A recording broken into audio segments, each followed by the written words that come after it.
જય મહાદેવ હર 1980ની સાલમાં 81ની સાલમાં હું હીરા શીખ્યો ભાઈ સુરતમાં. અને સુરતમાં હીરા સિવાય પણ કાંઈ હતું જ નહીં. લાકડાના ખોખાનું કામ હાલતું ધીમું ધીમું. તો એમાં ખોખા ગળતા માણસો અને હીરા ગણતા એટલે જેટલું જે કામ થાય એ મહિને 2 મહિને દેહમાં મોકલી દેતા. જે અમારી ટપાલ આવે કે ભાઈ ટપાલ મળે એટલે તું વાંચીને પૈસા મોકલી દેજે. સોમામાં બેસી ગયું છે, બિયારણ લેવાનું છે, ખીડ્યું છે અને પૈસા દેવાના છે ભાઈ. અને આ ટપાલ વાંચીને તું તારી પાસે જે સગવડ હોય એ મોકલી દેજે બાપા. તે છોકરો કંઈક ભાઈ ઉપાડી લઈને કંઈક પગારના ભેગા થાય ને એમ કરીને એનું કંઈક બંદોબસ્ત કરીને એ પૈસા એમાં મોકલી. અને ચોમાસામાં વાવણી કરે ત્યારે બિયારણ માંડવી છે, કપાસ છે, જે લેવું કરવું લઈને અને વડીલો વાવતા હીરા ઉપરથી ખેતી કરતા. નકર તો કાંઈ હતું જ નહીં ભાઈ દેહમાં. પછી 1995માં મંદી આવી, સારી પેટ મંદી આવી. ત્યારે કાંઈ હતું જ નહીં હીરા સિવાય, કાપડનું નહોતું બાપા. પછી એમાં રૂમ બંધ કરીને ભાઈ ઘડિયાળો વેચીને ભેગા થઈ ગયા બધા. ભાઈ મંદિર સુરતમાં કોઈ ધંધો નહીં અને રૂમના ભાડા ચડાવવા, ખાવું હું હીરા સિવાય કોઈ બીજી આવે જ નહીં. પછી ભાઈ બધા દેહમાં વ્યાઈ ગયા. પછી પાછું વાતાવરણ સુધરે તો પાછા સુરત આવે હીરા ગામમાં.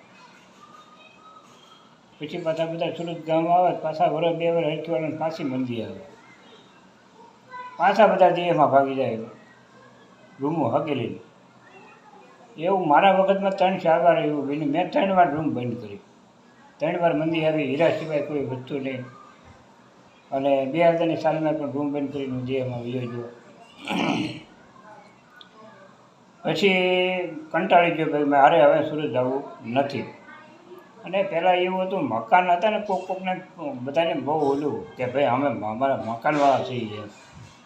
તો બાયુને ટોક બહુ કરતા મકાન જેને હતા ને એને કે ભાઈ તમે સંડાસ સારું નથી જોતા ને તમે વાળતા નથી ને તમે આમ નથી કરતા ને તમે તેમ નથી કરતા ને કવરાવે. થોડો ભાડું બિચારો ખાલી કરીને ઉયો જાય.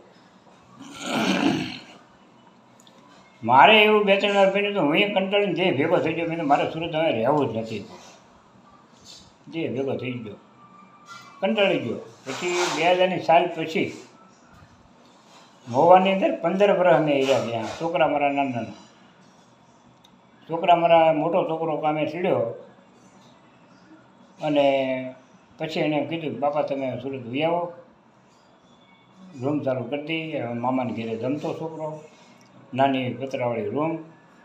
પછી બહુ આગ્રહ કરવા માંડ્યા. પછી અમે એમ થયું કે ભાઈ હાલો હવે સુરત વ્યા જાય, છોકરો કહે છે એટલે. પછી છોકરાનો સાથ મળી ગયો. હું આને હીરા ગાં હતો, બાપ દીકરો 2 ગાઈ. મારી દીકરી હરક મશીને 2 એવી થઈ ગઈ. એનું પણ કાપડનું થોડું હાલતું એ વખતમાં બહાર પીડ્યું હતું. તો એ ત્યાંથી લાવીને 5-7 હજારનું કામ કરવા મળી ને અમે બાપ દીકરો 20-25 કરીને ભાઈ અમારે ધીમું ધીમું ગાડું લાગે પીડ્યું એટલે પછી ફલેટ રાખી દીધો. 3 વર્ષ ગળાઈ ગયો. ફલેટમાં 5-6 વર્ષ ગયો. પછી છોકરો કાપડમાં સીડ્યો. પછી હીરા મેં બંધ કરાવીને છોકરો કે બાપા મને પડે છે બે તમે કાપડમાં ઉઈ આવો. પછી કાપડમાં લાગ્યો તો એ 3 વર્ષ હરખ્યું આવ્યું. તો એ ભગવાનની કૃપા હતી દયા મા ભગવતીની ને ઘરનું આશો છે ભાઈ. મકાન કરી નાખ્યું ઘરનું અને સારું છે બાપા. અને આ બધી કસોટી મને પાર પડ્યો. અમારી નીતિ સાચી હોય તો ભગવાન સામું જોવે, નકર જોવે નહીં. નકર તો ભાઈ આમાં તો કહીએ વ્યાઈ જશે, ગરઢા થઈ ગયા. હીરા ગઈ પાંદડું બદલ્યું નથી. અને કંઈક ગઢિયાની કોઈને કંઈક આપણી નીતિ હોય તો એ ભગવાન આપે જ, એમાં કાંઈ ઘટે નહીં. એટલે બધી આવી વાતો છે ભાઈ. અને આ મારો વિડીયો ગમે તો લાઈક ને સબસ્ક્રાઈબ કરતા ભૂલતા નહીં. જય ભોલેનાથ, જય મહાદેવ હર.